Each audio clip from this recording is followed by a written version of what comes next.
Hey guys, so I'm going to talk about bone. So this is going to be our other connective tissue that we're talking about.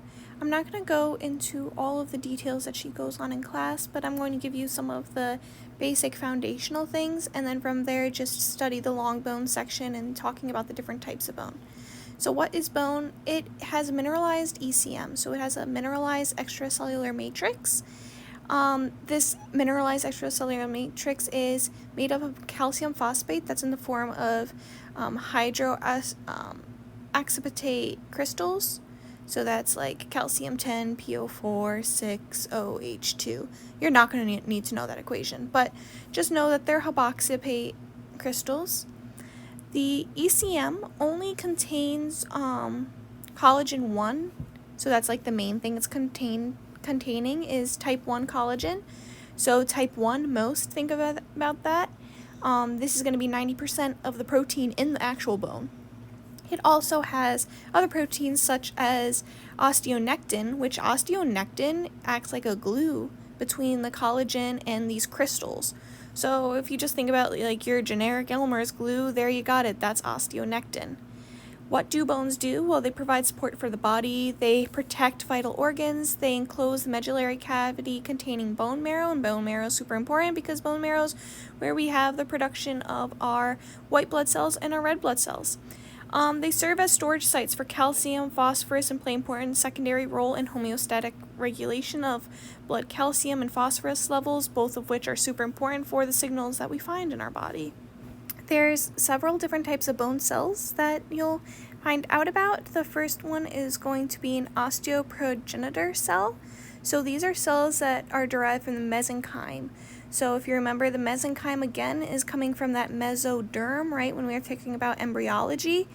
And so it's going to be that embryological tissue that derives all the different connective tissues, and it's going to give rise to the osteoblast. So essentially these are like the eggs that give rise to the little chicks that are osteoblasts. The chicks are not chickens yet, they're just chicks.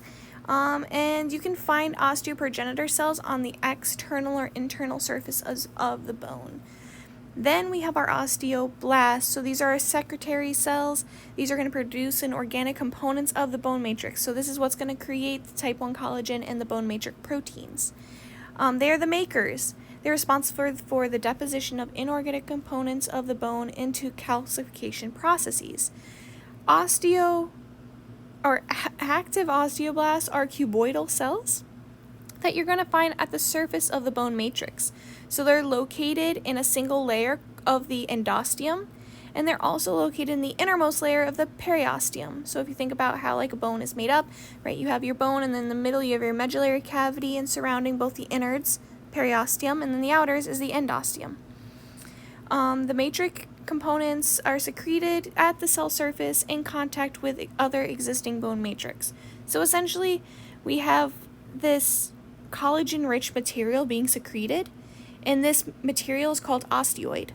So the actual material being secreted by these is uncalcified, and it represents the apoppositional growth, which is completed. So then these which is then completed when we have calcification of this osteoid tissue that is being which is a calcium-binding protein, and is membrane enclosed in matrix vesicles, which has the alkaline phosphatase and other enzymes which generate phosphate. So again, like I said before, one of the main functions or roles of the bone is to serve as storage site for calcium and phosphorus, and this is a way to which it stores both calcium and phosphorus.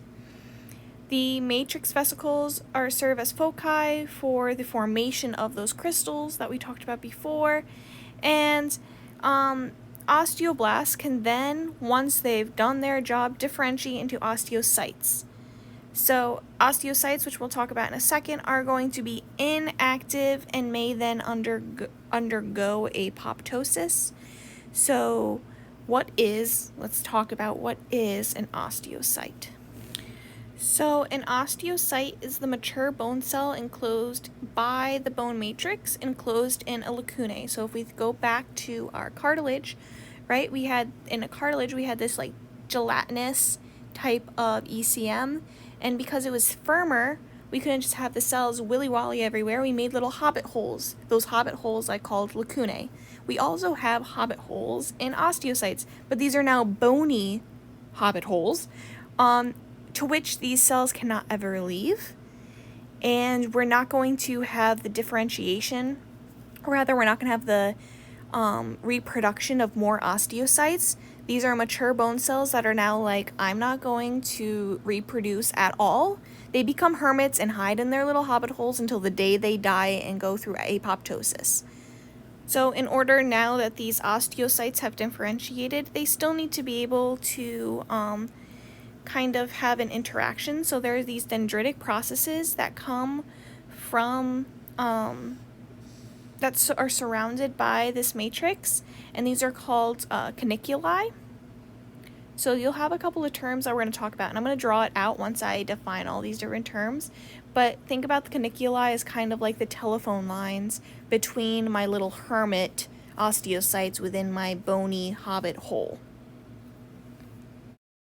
Last kind of cell that we're going to talk about is going to be our osteoclast. So we had our blasts and had a blast. They made things, right? They're making our bone. They're secreting our osteoid, which is our uncalcified matrix. And then we have osteoclasts, which are multinucleated cells responsible for bone resorption during growth and remodeling. Resorption meaning the breakdown of bone and kind of taking in of its materials, its calcified materials. They're derived from a fusion of bone marrow derived monocytes. Think about monocytes. Think about what we talked about when we were talking about connective tissue. So our monocytes, right, were our permanent cells that were responsible for phagocytic type of processes. So these rest directly on the bone surface, just like how we had our osteoblasts on the surface. But what they do is they're going to resorb or take in the tissue. The areas where they do this, they're kind of like neat freaks. So they're like, okay, in order to absorb things, I'm going to make this like little cavity or depression, and they're called Howship's lacunae or resorption lacunae. So they have their own little like construction work zone where they put off their construction tape and are like, this is where I'm going to break down shit. So that's what they're doing there. This area is called a sealing zone, and that's kind of like what they define that as. All right, let's look at a picture and just kind of sum all this up.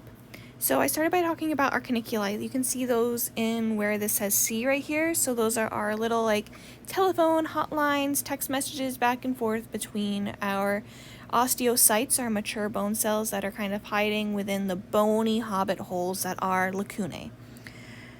From there, we have this big channel in the middle. So it's labeled as an OC. So that's going to be our osteal canal, also known as our Hervesian canal. And this is going to be where we're going to have our main blood vessels and nerves that are lined by that endosteum that we talked about earlier. Surrounding around this canal are lamellae. So these are going to be parallel sheets of concentrically found tissue of that matrix that was created by the osteoblasts. So then just to reiterate, let's kind of draw it out. So I'm going to have this circle, right? We're going to start with our circle, and we're going to, within that, have our canal, or our Hervesian canal. And our Hervesian canal is going to be where we have our blood vessels and nerves that are lined by the endosteum. Going around that is going to be our lamellae, which are arranged in parallel sheets. Kind of think like a tree, right? How the tree has its different rings. So that's what the lamellae are. Lamellae are different from lacunae. I know they're very similar, but think of lamellae as sheets, so like layers of blankets surrounding my big canal, and think about the lacunae as my hobbit holes.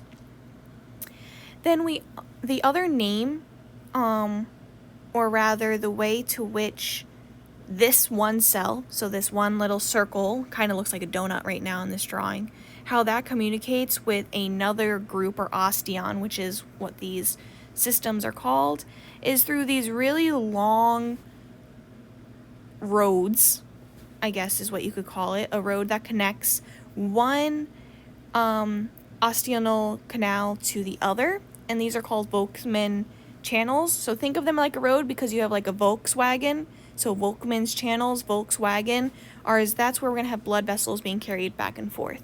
Our little cell lines are going to be the caniculi. So the caniculi are connecting my different osteocytes. Osteocytes are in the lacunae. And surrounding my little central area is my layers of my blanket of my lamellae. And those are all the terms we kind of talk about when we look at what an osteon is, or rather what this cylindrical structural unit is of our bone.